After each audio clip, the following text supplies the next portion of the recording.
சரியான நியூஸுங்க. ஒரு சூப்பரான கவர்மெண்ட் எக்ஸாமுக்கான நோட்டிஃபிகேஷன் வந்திருக்கு. இது இன்சூரன்ஸ்க்கான ஒரு நோட்டிஃபிகேஷன். நம்ம கம்பேரிட்டிவ்லி பேங்கை கம்பேர் பண்ணும்போது இன்சூரன்ஸ்ல நம்மளுடைய சேலரி ப்ரொஃபைலா இருக்கட்டும், அண்ட் தென் வந்து பாத்தீங்கன்னா நமக்கான ஒர்க் ப்ரெஷரா இருக்கட்டும், இது எல்லாமே கம்மியா தான் வந்திருக்கும். சேலரி மட்டும் அதிகமா வந்திருக்கும். அதை தொடர்ந்து நேஷனல் இன்சூரன்ஸ் கம்பெனி லிமிடெட், அதாவது NICL அப்படின்னு சொல்லி சொல்லுவாங்க. ஸோ இதுக்கான ஆன்லைன் அப்ளிகேஷன் ஃபார்ம் வந்து 12 ஜூன் 2025 இருந்து ஓப்பன் ஆகுது. இதோட லாஸ்ட் டேட் எப்போ அப்படின்னா ஜூலை 3, 2025 வரைக்கும் நீங்க வந்து அப்ளை பண்ணிக்கலாம். அதுக்காக லாஸ்ட் டேட் வரைக்கும் வெயிட் பண்ணாதீங்க. கூடால 12ஆம் தேதி ஆனதுக்கப்புறம் நீங்க அப்ளை பண்ண ஸ்டார்ட் பண்ணிருங்க.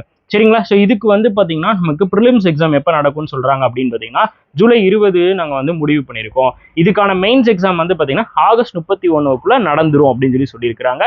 உங்களுக்கு பேங்க் எக்ஸாம் பேட்டர்ன் தான் வந்து இருக்க போது ப்ரிலிம்ஸ், மெயின்ஸ் அண்ட் இன்டர்வியூ வந்து இருக்கும். ஸோ இதுக்கு வந்து பாத்தீங்கன்னா நிறைய கேட்டகரியில வந்து நமக்கு நோட்டிபிகேஷன் வந்து ரிலீஸ் ஆயிருக்கு.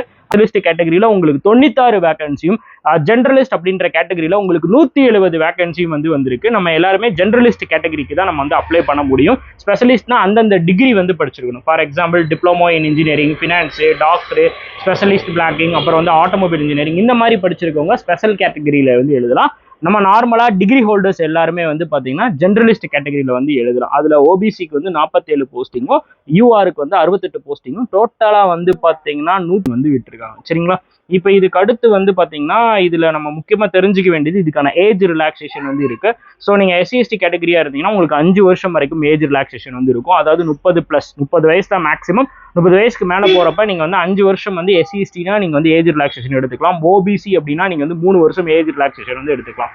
தென் இதுக்கான எக்ஸாம் பேட்டர்ன் வந்து பாத்தீங்கன்னா ப்ரிலிம்ஸுக்கான பேட்டர்ன் உங்களுக்கு English, reasoning and then quantitative aptitude இருக்க போது மொத்தம் 100 மார்க். எல்லாமே 35 தான். செக்ஷனல் டைம் வந்து இருக்கும் 20. இதுவே மெயின்ஸ் அப்படின்னு எடுத்துக்கும் போது நான் ஜெனரலிஸ்ட்டுக்கு வந்து சொல்லிடுறேன். Reasoning, English, general awareness, computer awareness, அதுக்கப்புறம் குவான்டிடேட்டிவ் ஆப்டிடியூட் இருக்க போது ஈச் சப்ஜெக்ட் வந்து பாத்தீங்கன்னா 50 கொஸ்டின், 50 மார்க், டோட்டலா வந்து 250 மார்க்குக்கு வந்து உங்களுக்கு வந்து எக்ஸாம் வந்து நடக்கும். சரிங்களா? இதுக்கு எப்படி சார் நான் வந்து பிளான் பண்றது, இதுக்கு எப்படி சார் படிக்கிறது, ப்ரிலிம்ஸ், மெயின்ஸ், இந்த கண்டென்ட்லாம் எங்க போய் தேடுறது அப்படின்னா எங்கேயுமே போவேன்னா நம்ம கண்டிஷனல் நாலேஜ் யூடியூப் சேனலை வந்து ஃபாலோ பண்ணுங்க. அதே மாதிரி எங்களுடைய எலிட் பாஸ்ல வந்து பாத்தீங்கன்னா உங்களுக்கு ப்ரிலிம்ஸ்ல இருந்து மெயின்ஸுக்கான எல்லா கண்டென்ட்டும் உங்களுக்கு வந்து அவைலபிளா இருக்கும். கண்டிப்பா யூஸ் பண்ணிக்கோங்க. என்ன டவுட், என்ன கொரிஸ் இருந்தாலும் கமெண்ட் பாக்ஸ்ல வந்து போட்டு விடுங்க.